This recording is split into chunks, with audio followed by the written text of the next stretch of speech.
EIR, Executive Intelligence Special Report on the Club of Rome. I mentioned the Club of Rome a lot in my comments on social media, and some of the details were getting a bit fuzzy for me, so I thought I would read a short article with some specifics and help to clarify what is meant by the Club of Rome, the character of the Club of Rome, and their role in today's world as they've advanced their agenda. Perhaps maybe not as smoothly as they would like, but you can see how it's been moving forward. So this is going back a ways, 1981, June 23rd, 1981, the inside story of the Club of Rome by Nancy Spanaus, contributing editor. In his speech before 120 diplomats and government officials in Washington, D.C. this last week, EIR founder Lyndon H. LaRouche, Jr. identified the major policymaking institutions of the advanced sector as the real problem leading the world toward World War III. No one could exemplify this judgment more clearly than Alexander King, co-founder of the Club of Rome, as he described the origins and workings of that institution to EIR in Paris last month. King's Club of Rome is not a power in its own right. Many in the United States and developing sector would hardly recognize its name. Yet the institutional connections of this elite group, which began with a mere 4 individuals in 1968, make it one of the central coordinating bodies for the worldwide depopulation policy, which ranges from mass sterilizations to right and left-wing terrorism to fomenting of Salvador-like civil wars. It is the policies formulated in the Club of Rome on behalf of the black noble, quote unquote, black nobility, which, we've done a lot of research on in this. So here it is emerging again.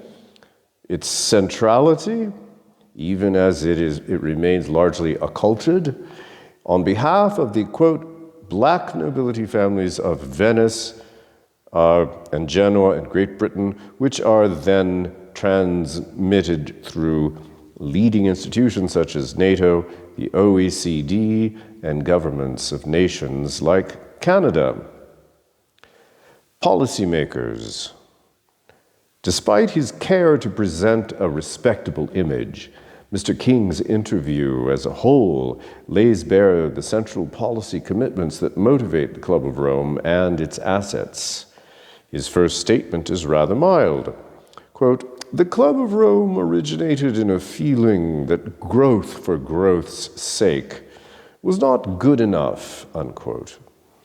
The first clear extension of this policy is in the area of education, King says, beginning with linking the educational curricula with their, quote, economic impact. Again, unquote. Again, the sentiment appears vague until our correspondent draws out King's acknowledgement that he and his group could be considered the intellectual, quote, fathers of Edmond, i.e., May 1968 student anarchist uprisings in France. Gradually, the policy profile becomes clearer. Many of us felt that the nation-states of especially Western Europe were not looking at the long term, but were bound up with short-term electoral cycles and far too traditional, unquote. The meaning of that is directly linked to the views of the Council on Foreign Relations, whose member Lloyd Cutler, then personal counsel to President Carter, wrote an article on future governments last year. Governments will increasingly be absorbed with the business of managing scarcity, Cutler said, and therefore must be cut off from the demands of the constituencies. King extends the argument to cutting off the nation state as an institution Thus, the concentration of the club, as King admits, was on the development of systems analysis in such a context that, at the founding meeting, quote, economic growth was never even mentioned, unquote. True, King protests that the club has been slandered with the characterization zero growth, which we hear this today, right? But the cause of his objection is clearly public relations oriented. King is interested in promoting zero growth through the rubric of the technotronic society, quote unquote, as envisioned by such madmen as Zbigniew Brzezinski and the late H.G. Wells. How does this cohere with the so-called concern for the humanization of science reflected in the educational reforms in King's discussion of the policy review by the Nobel Foundation in 1968?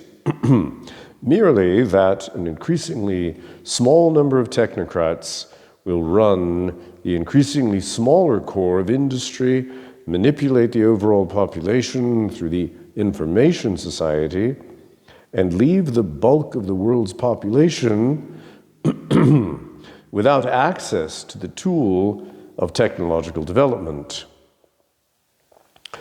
That's certainly a very good synopsis of the problem, the intention, very starkly stated here, that we find ourselves facing today to such an extreme degree that we're looking at, seeing farming as an enemy of climate, and we're looking ahead toward eating the bugs and such other unthinkable nonsense. Eventually, King is brought to admit the consequences of his technotronic dream.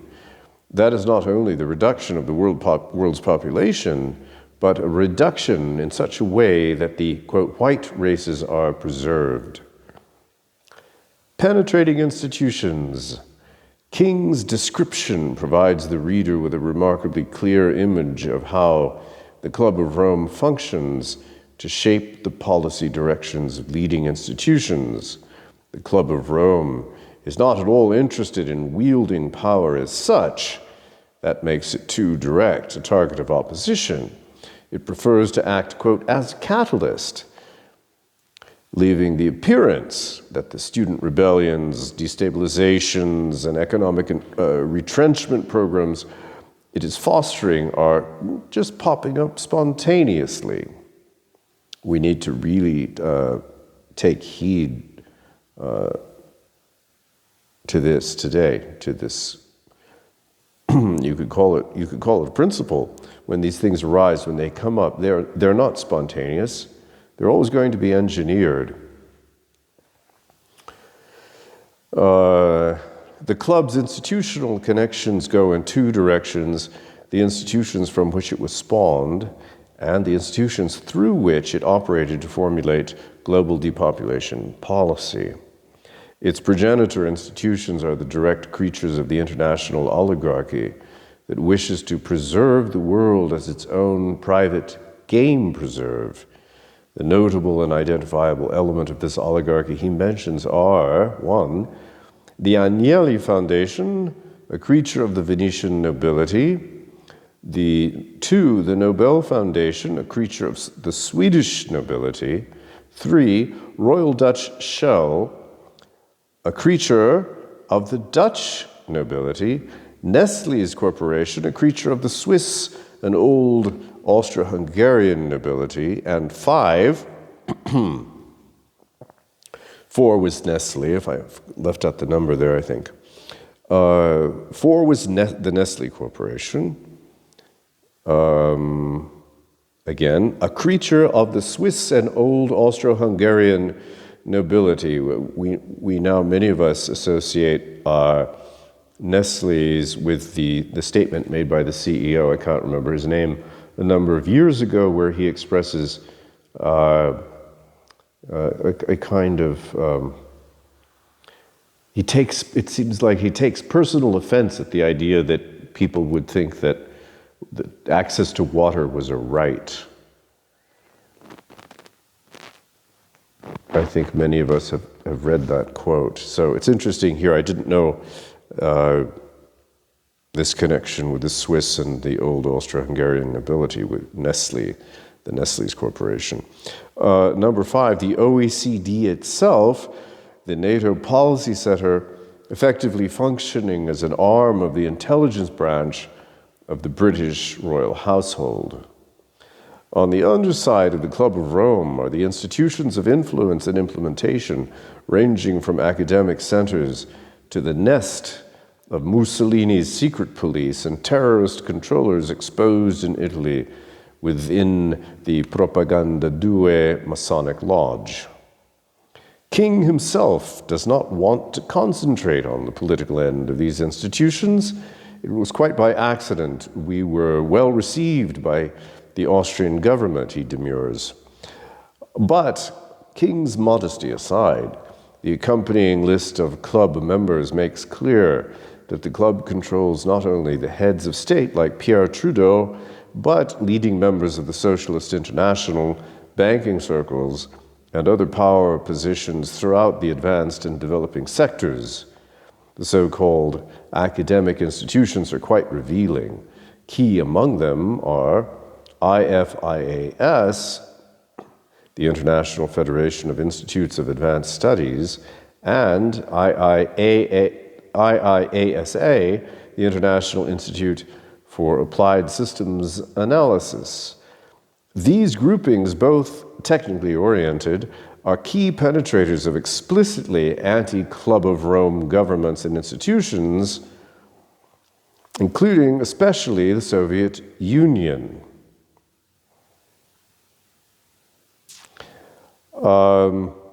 Let me read that again. These groupings, that is the IFIAS and the IIASA, these groupings, both technically oriented, are key penetrators of explicitly anti-Club of Rome governments and institutions, including especially the Soviet Union. Acting as impartial experts, their members are ruining dozens of nations, controlling international institutions like the United Nations, IMF, and World Bank, and perverting the best of scientific minds looking for a solution to underdevelopment. King provides all the evidence linking the club to P2 fascists and their collaborators in Argentina, Libya, and KGB. The link is in the ADELA, or Association for Development of Latin America, which is part of the financial network called Inter-Alpha that supports the left and right terrorist activities of P2. Argentina, where King and Rockefeller picked up club co-founder Aurelio Peche, is the well-known home for fascists who find Italy too hot for the continuation of their secret police and dirty money activities. Careful evaluation of King's interview should give heads of government and the pro-growth, anti-world government leaders of the Reagan administration all the evidence they need to understand how the Club of Rome functions as the head of the Global 2000 genocidal hydra, now leading the world toward hideous depression and World War III. Perhaps this fact will not be ignored by individuals being lured into the upcoming Club of Rome annual meeting in Caracas, Venezuela, or at the upcoming OECD meeting in Paris, or the June 13th Palma Commission meeting in Moscow. Destroying the capabilities of the head is the most efficient way to cripple the oligarchical monster. So, again, this is from 1981, so we see that any efforts to cripple the monster have largely failed, and we need to try harder, whatever that means.